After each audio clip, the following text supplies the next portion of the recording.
Assalamualaikum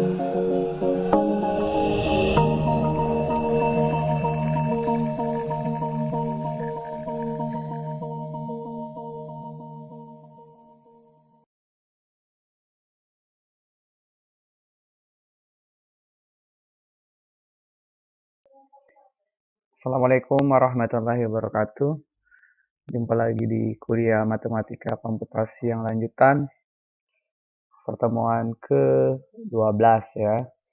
Di bagian akhir ini, 3-4 pertemuan kita akan bahas tentang teori graf. Di mana teori graf ini nanti akan menjadi salah satu teori gitu ya, salah satu hal-hal yang cukup penting untuk dijadikan dasar pada perkuliahan selanjutnya. Jadi kalau di dunia kalian nanti dasarnya teori graf akan dikembangkan menjadi teori automata ataupun nanti bisa ke database ya. Atau di bawah nanti kita akan lihat kemana saja terapannya di dunia komputasi termasuk di dunia teknologi informatika ya, teknik informatika. Nah, teori graf ini secara umum atau pada dasarnya diawali seperti peta gitu ya.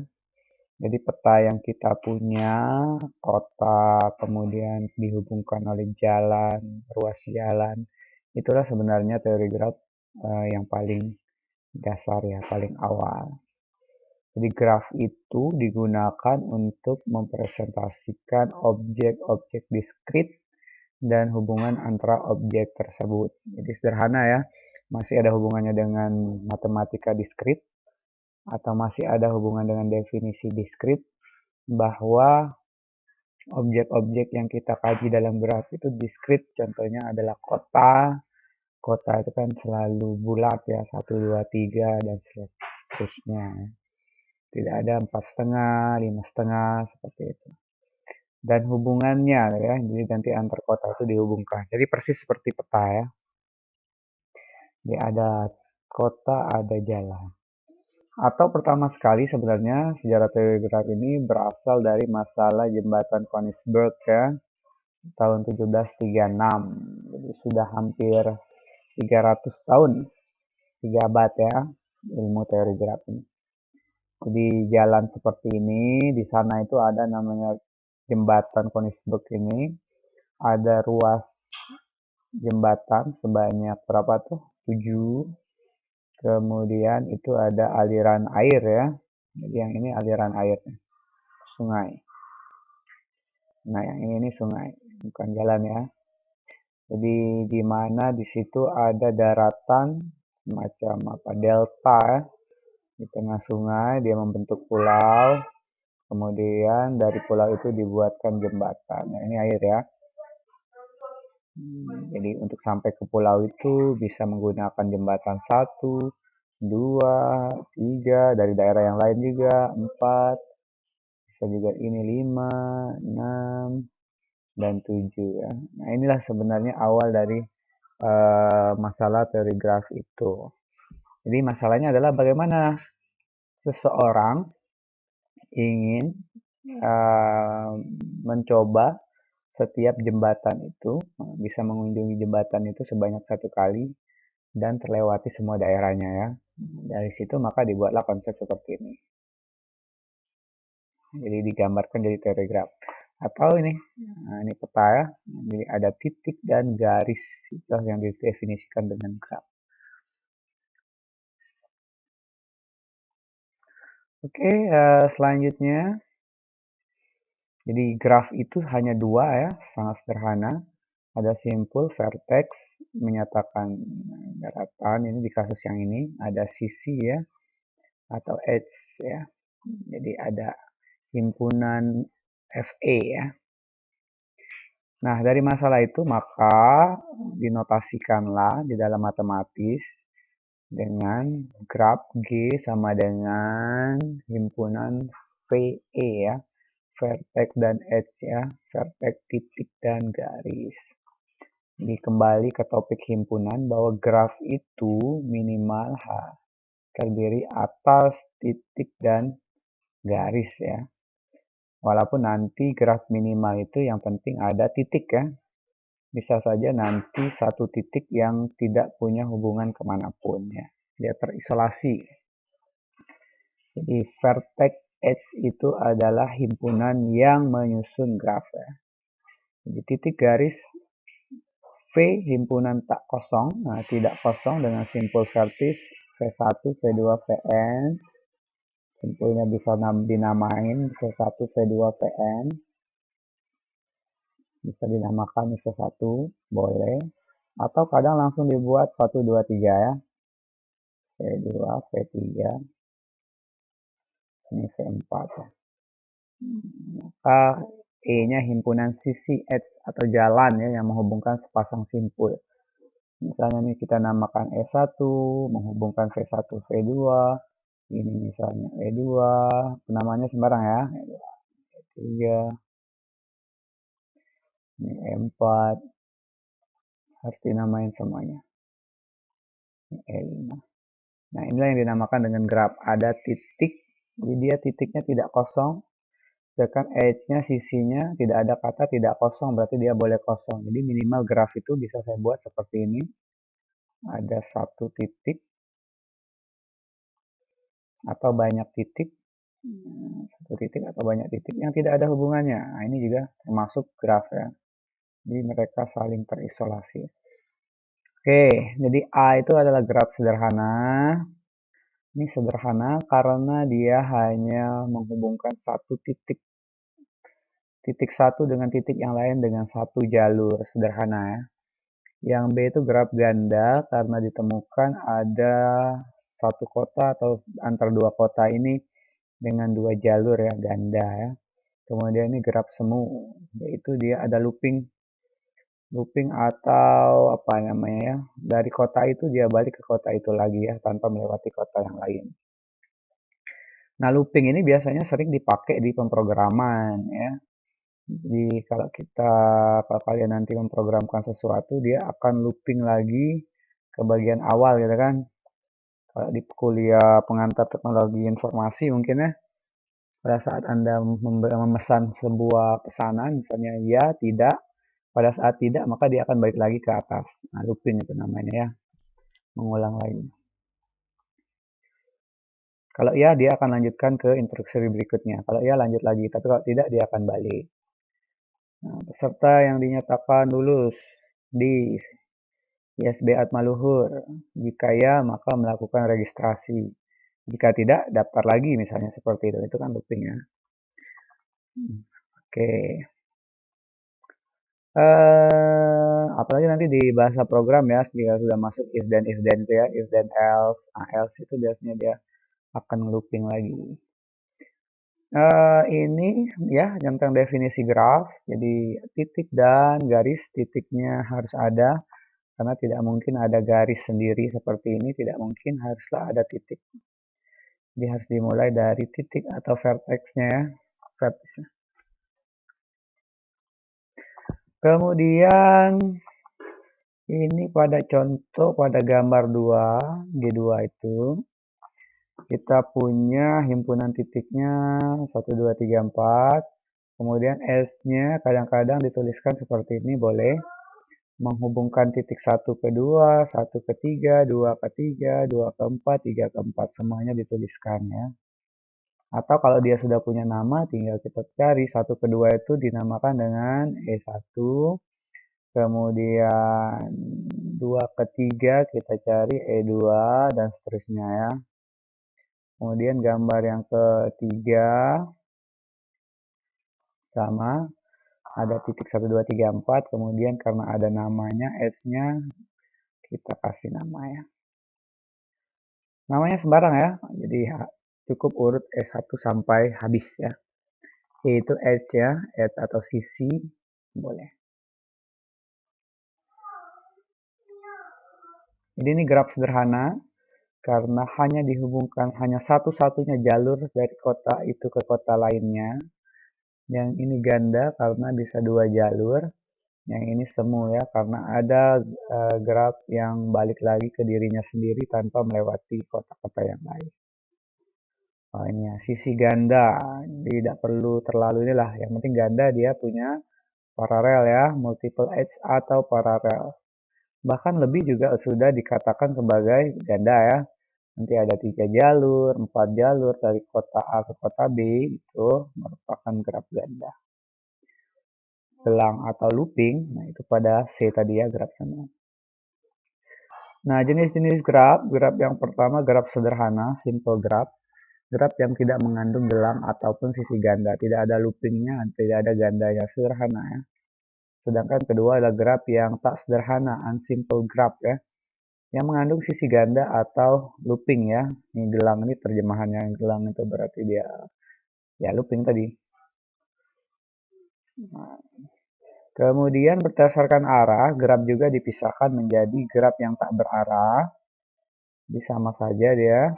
Kemudian yang kedua adalah graf berarah. Nah, ini yang berarah berarti dia mengenal istilah forbidden atau tidak ya. Jadi hanya bisa dilewati dari tanda panahnya dari 3 ke 1.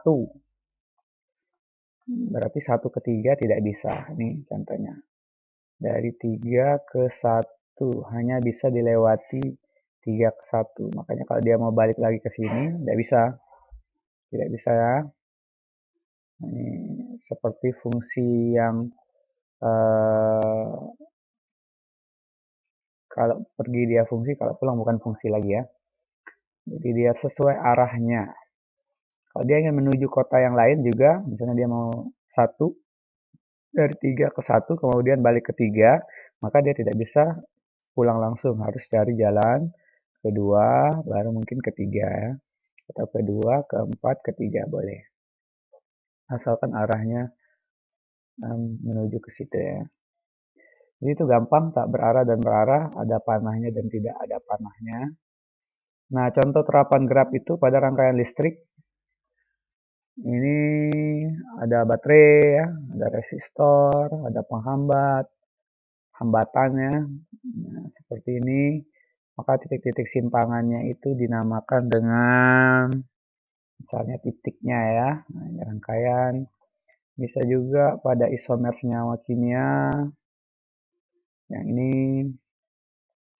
Atau kalau yang ini yang nanti kalian pelajari di automata ya. Nah, ini ada transaksi concurrence pada basis data. Jadi suatu transaksi itu dikerjakan jika transaksi sebelumnya telah selesai ya. Jadi dia mengenal urutan ya. Jika tidak ya tidak bisa dikerjakan. Misalnya T0 menunggu transaksi T1 dan T2 ya. Jadi T0 itu T1 dan T2. T2 menunggu T1 ya. T3 menunggu transaksi T2. Nah, seperti itu. Ini pada basis data mungkin kalian sudah dapatkan. Kemudian pada pengujian program, ini satu program. Jadi kalau program itu dibuatkan ke dalam graf, read, x, while, begin, if, then, else. Nah itu sebenarnya step-step atau langkahnya itu bisa dibuatkan dalam graf. Oh, satu dia harus membaca ya, membaca input x. Kemudian masuk ke 2, di 2 dia akan menerjemahkan kira-kira x yang kita inputkan itu akan lebih besarkah atau lebih kecil dari 9999. Jika dia kurang dari 0, maka return masukkan tidak boleh negatif ya. Dia lari kemana nih? Lari ke 3. Jadi dari 1, 2 di initial point-nya dicek 3 kurang dari 0, maka dia membaca write len 4 ya. Jika tidak, jika x-nya lebih dari, ini kan kurang dari, else selain itu, selain dari kurang, kebalikannya adalah lebih besar sama dengan ya. Jika tidak ya kerjakan x ditambah 10. Jadi x yang dimasukkan ditambah 10. Maka dibaca lagi hasilnya. Hasilnya dibaca boleh dari 4, boleh dari 5. Tergantung tadi dia masuknya kecil atau lebih besar dari 0 ya. Nah, maka kemudian dari 6 hasil ini dia masukkan lagi ke sini, kedua, kemudian dikeluarkan hasilnya ya, Wordlen ya, dituliskan ya. Nah, kalau gini nih bisa dibuatkan sebagai graf. Jadi kalau kalian membuat program dan paham graf, kemungkinan akan lebih mudah untuk memprogramkan ya. Oke. Nah, kemudian nih automata vending machine, mesin jajah vending machine. Ini seperti di bandara ataupun di Jepang ya, kita masukkan koin untuk minuman, makanan, dia akan mengeluarkan minuman dan makanan. Kalau duit kita kurang, dia akan looping ya. Kita masukkan 0 sen, dia looping, tidak dikerjakan apapun. Masukkan di B ini 0 lagi, tidak akan dikerjakan apapun. Masukkan 15 sen, dia akan, misal harganya 10 sen, maka dia akan balikkan jadi 5 sen ya. Itu automata ya. Jadi ini juga menggunakan graph. Loopingnya tadi pada saat jumlahnya kurang ya. Atau ini 0 ya, 0 sen, 5 sen. Ini tergantung harganya. Nah, itu terapannya. Nanti ini bisa dipelajari di automata ya pada prakteknya. Kemudian terminologi graph. Karena graph ini baru didengar gitu ya. Kita perlu tahu definisi-definisi dari graph itu sendiri. Jadi apa saja sih yang akan dikerjakan di dalam graph, apa saja sih istilah dalam graph, itu namanya terminologi ya. Yang pertama adalah ketetanggaan atau adjacence, atau kadang-kadang adjacency ya. Dua buah simpul dikatakan bertetangga jika keduanya terhubung langsung. Jadi kalau 1 dan 2 terhubung berarti 1 dan 2 tetangga ya. 5 dan 4 tidak tetangga karena tidak terhubung ya. 1 dan 4 di gambar ini tidak tetangga karena tidak ada hubungan ya, walaupun dia bisa dihubungkan melalui 2 atau 3 karena harus terhubung langsung. Kemudian bersisian, kalau tadi tetangga itu berarti pada titiknya yang fokus menjadi fokus, kalau bersisian ini pada vertexnya ya, pada edge-nya ya, pada sisinya. Jadi bersisian, sisi ya, jadi sisi 23 bersisian dengan simpul 23, jadi sama saja sebenarnya. Kalau tadi tetangga karena dihubungkan sisi, sekarang ada sisi karena ada titik kiri kanannya ya kan. Jadi tetapi sisi 12 tidak bersisian dengan 4. Ya kan 12 hanya bersisian dengan 12 menghubungkan titik 1 dan 2. 23 menghubungkan 23, 24 menghubungkan 24. Kalau kita sudah punya namanya berarti E4 menghubungkan bersisian 23, E3 13 gitu ya. Kemudian ada istilahnya terpencil, istilah vertex ya. Ini tidak ada jalannya, terpencil dia, terisolasi. Jadi seperti itu. Kemudian ada graf 0, graf kosong. Kosong bukan berarti titiknya tidak ada ya, tapi graf yang sisinya himpunan kosong. Jadi ada titiknya, tidak ada sisinya, semuanya terisolasi. Kemudian ada istilah degree, derajat. Derajat ini adalah jumlah sisi yang bersisian dengan simpul. Jadi banyaknya sisi yang keluar dari simpul itu. D1 sama dengan D4. 2 ya. Ya, ini sangat mudah dipahami, tinggal dilihat 1 yang menghubungkan 1 ada 1 2. Yang menghubungkan 4 ada 1 2. Berarti derajatnya 2 ya. Yang ini ada sisi yang masuk atau yang keluar dari 2. Itu berarti derajatnya 3. Jadi hanya jumlah sisi yang mengkoneksikan titik itu. Kalau grafnya sudah berarah, maka namanya degree masuk dan degree keluar, karena kan ada arahnya. Kalau tadi masuk dan keluarnya sama ya, karena tidak ada arahnya. Yang ini tergantung arah. Jadi masuk itu berarti masuk ke 1 misalnya. Kita cari yang panahnya masuk ke 1. Ada 2 ya. Walaupun sebenarnya ada 3 sisi nih. Cuma yang masuk itu ada 2, yang keluar ada 1. Ini juga gampang. Terlalu gampang. Cuma kita tahu bahwa itu ada yang namanya degree ya. Kemudian ini kalau matematis ada namanya teorema ya. Untuk sebarang graf G, banyaknya simpul ganjil selalu berderajat genap. Jadi yang namanya teorema itu adalah perumuman atau generalisasi, sehingga tanpa menghitung, tanpa mencacah, tanpa mengenumerasi kemarin, tanpa menghitung manual, kita bisa menentukan bahwa graf ini derajatnya genap gitu kan. Contohnya diketahui graf dengan 5 buah simpul. 5 simpul. Dapatkah kita menggambar graf tersebut jika derajat masing-masing adalah, jadi ada yang berderajat 2, ada yang 3, ada yang 1, ada yang 1, ada yang 2. Ini namanya ini ya, 2, 3, 5. Jadi ganjil. Jadi berdasarkan teorema ini, tanpa harus digambar, kita tahu bahwa sebarang G selalu derajatnya genap.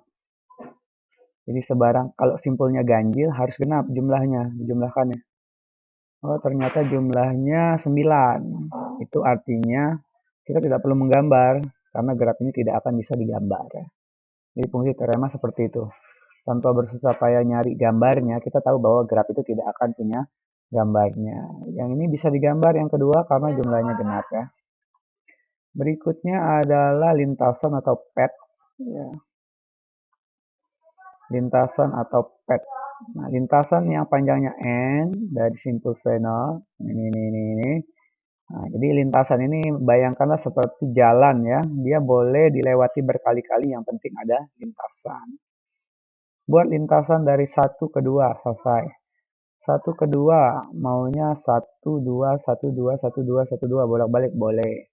Atau 1 ke 2 1 3 4 2 boleh ya. Yang penting menghubungkan dari 1 ke 2 ya.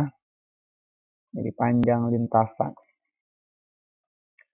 V0 dan Vn berselang-seling, Vn Vne sehingga V0 pokoknya terhubung. Itu lintasan. Sedangkan siklus adalah lintasan yang berawal dan berakhir pada simpul yang sama. Ini kalau tadi lintasan boleh terbuka satu arah ya, dari rumah ke kampus.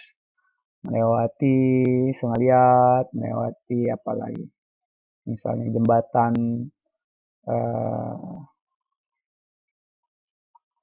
jembatan Merawang itu ya. Nah, itu jembatan Batu Rusak, misalnya verteknya itu lintasan.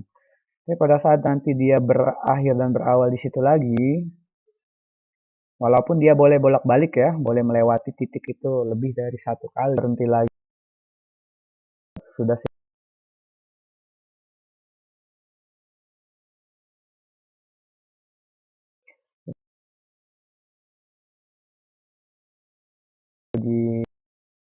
dari sini, dari Ramayana ke kampus lagi, ke Ramayana lagi, ke kampus, ke Ramayana lagi, berulang-ulang lintasan. Pun ke kampus dan ke Ramayana 2 kali tuh, 2 kali atau 3 kali ya bolak-balik. Kemudian terhubung connected berarti grafnya menghubungkan V1 jika terdapat lintasan V1. Disconnected jika tidak terhubung. 4 terhubung, ada 1 4 atau bisa 1 melewati 2 baru 4, 1 3 baru 4 boleh. Nah, graf G dikatakan terhubung, ini definisi ya, dibaca ya. Ini gampang lah. Graf terhubung kuat, ada graf terhubung lemah, berarti kuat lemah ini muncul pada saat dia punya arah. Nanti tinggal ditanyakan kalau bingung. Nah, berikutnya adalah cut set, himpunan pemotong ya. Himpunan sisi yang bila dibuang G-nya menyebabkan tidak terhubung. Jadi sisi minimal sebenarnya cut set ini. Sebenarnya kalau kita buang semua boleh ya. Cuma ya cut set berarti himpunan pemotongnya yang paling minimal. Sehingga membuat dia menjadi tidak terhubung. Awalnya seperti ini, jika kita buang 1, 2, maka dia masih terhubung. Jika kita buang ini masih terhubung ya. Jadi ini bukan capset 1, 2, adalah capset ya 1, 2, 2, 5 ya. Di capset ini minimal kita buang sisi-sisinya sehingga dia menjadi tidak terhubung. Apa fungsinya? Nanti ada fungsinya. Kemudian graf berbobot, weight graph ya. Jadi graf yang ada bobotnya. Jadi kalau pada peta ada jaraknya berapa kilo, itu bobot ya. Oh, nanti dari kota A ke kota B. Kalau jalur ini dia harus kecepatannya sekian. Itu bobot ya. Dari C ke D. Ini namanya nanti akan masuk ke jalur, kalau di matematika itu adalah riset operasi ya, jalur transportasi, pengirim barang. Atau nanti lebih jauh di dunia IT ini biasanya dibuatkan untuk pemrograman, misalnya penjadwalan kuliah. Sudah canggih biasanya bisa menggunakan teori graf ya. Karena tadi ada terminologi di mana kuliah ini harus diambil setelah mengambil kuliah sebelumnya ya, ada prasyaratnya. Atau Anda bisa mengambilnya jika ini sudah diambil, bisa juga. Jadi penjadwalan itu pada dasarnya bisa menggunakannya ya, termasuk penjadwalan kereta, pesawat, dan lain-lain. Oke, ini di bagian sini, ini latihannya cuma satu ya, silakan dicoba. Jadi kita akan lanjutkan lagi di classroom, lebih banyak lagi latihan soal dan lain-lain. Demikianlah pertemuan kita kali ini, video singkat kali ini. Silakan ditanyakan nanti di classroom atau di WA group. Saya akhiri, assalamualaikum warahmatullahi wabarakatuh.